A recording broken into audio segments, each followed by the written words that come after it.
Ticket না পেয়ে বিপিএলের উদ্বোধনী ম্যাচের আগে মিরপুর শেরেবাংলা স্টেডিয়াম এলাকায় বিক্ষোভ করেছেন দর্শকরা। এক পর্যায়ে গেটও ভেঙে ফেলেন তারা। এ নিয়ে বিসিবি সভাপতি ফারুক আহমেদ গণমাধ্যমে ভিডিও বার্তা দিয়েছেন। এতে বলা হয়েছে, অনলাইন বিতরণ ব্যবস্থায় ত্রুটির কারণে কিছুটা সমস্যা হচ্ছে, তবে 7 দিনের মধ্যে পরিস্থিতি স্বাভাবিক হবে। আপনি আনন্দিত হবেন, প্রথমবারের মতো আমরা একদম ফুল ফ্লেজড একটা ডিজিটাল প্ল্যাটফর্ম যেটা অনলাইনে কিনা যায়। যেহেতু আমাদের অনলাইনে এখনও অভ্যস্ত হই নাই, একটা নতুন সিস্টেম, এই জন্য দর্শকদের কাছে আগে একটু ক্ষমা চেয়ে নিচ্ছি আমি। আপনাদের যে ভোগান্তিটা প্রথম 2-3 দিন হবে, সেটা কিন্তু খুব শীঘ্রই ঠিক হয়ে যাবে। আমাদের অনলাইন প্রথম দিন কিছু ওই সার্ভারের প্রবলেম ছিল, ন্যাশনাল আইডির কিছু ইস্যু ছিল, এই জন্য অনলাইনে কাটতে পারিনি, এই জন্য বুথগুলোতে বেশি মানুষ দেখা গেছে। বিসিসিবি টিকিট কালেকশন একটা আমরা অ্যাকাউন্ট করেছি সরাসরি, এখানে কোনো হিউম্যান ফ্যাক্টর নাই। সো এইটা যদি আমরা পুরোপুরি করতে পারি, আমাদের যেমন ভোগান্তি কম হবে, রেভিনিউটা ইমপ্রুভ করবে, সো দ্যাট আমরা এই টাকাগুলো অন্য কোনো কাজে লাগাতে পারি।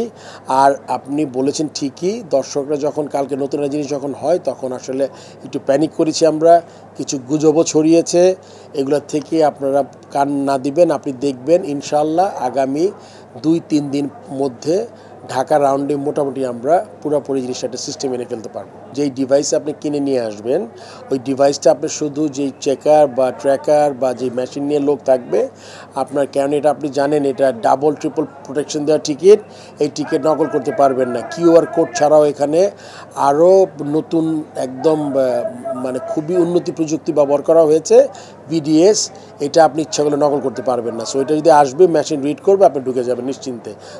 আমরা বলেছি ব্যাংকে কালকে টিকিটটা আজকে ওদের অ্যানাউন্সমেন্ট দিতে বলা হয়েছে, যারা খেলা দেখতে চান কালকে তারা আজকের মধ্যে টিকিটগুলো সংগ্রহ করে নেবেন। এই জন্য যেহেতু ব্যাংক বন্ধের জন্য আমরা টিকিটের অনলাইনে আমরা 35% দিয়েছিলাম, আমরা এখন অনলাইনে প্রায় 55% টিকিট দিয়েছি। আপনি অনলাইনে গেলে টিকিট পাবেন। সবাইকে অনুরোধ করব, যারা খেলা দেখতে ইচ্ছুক কালকে, তারা আজকের মধ্যে অনলাইনে টিকিটগুলো কিনে ফেলবেন। আমাদের অত্যন্ত জনবহুল একটা শহর, এই শহরে কিন্তু আপনারা অনেক মানুষ বাস করি। আমাদের কিন্তু স্টেডিয়ামের ক্যাপাসিটি মাত্র 24 না 25,000, তার মধ্যে থেকে বলেছিলাম কিছু টিকিট আমাদের বিভিন্ন এজেন্সিতে দিতে হয়, এছাড়া টিকিটে সব যে খেলা দেখতে ইচ্ছুক তারা একটু আগে টিকিটটা সংগ্রহ করবেন। আর আমাদের এখানে একটা সুইমিং পুলের পাশে একটা বুথ তৈরি করেছি। আপনাদের কাছে আমার অনুরোধ থাকবে, একটা ভালো জিনিস করার চেষ্টা করছে ক্রিকেট বোর্ড, এটাতে আপনারা সর্বোচ্চ সহযোগিতা করবেন। আপনারা এটা নিয়ে কোনো মারামারি নাই, আর এই টিকিট কিন্তু একসময় শেষ হয়ে যাবে, এইটা আপনার মেনে নিতে হবে, আপনার সেকেন্ড আবার ট্রাই করতে হবে। সো আমি সবাইকে অনুরোধ করব, শৃঙ্খলা বজায় রেখে আপনারা, আজকে কিছু অনাকাঙ্ক্ষিত ঘটনা ঘটেছে, যারাই করেছে আমার আশা করব যে আপনি এই ধরনের কোনো কাজ করেন না।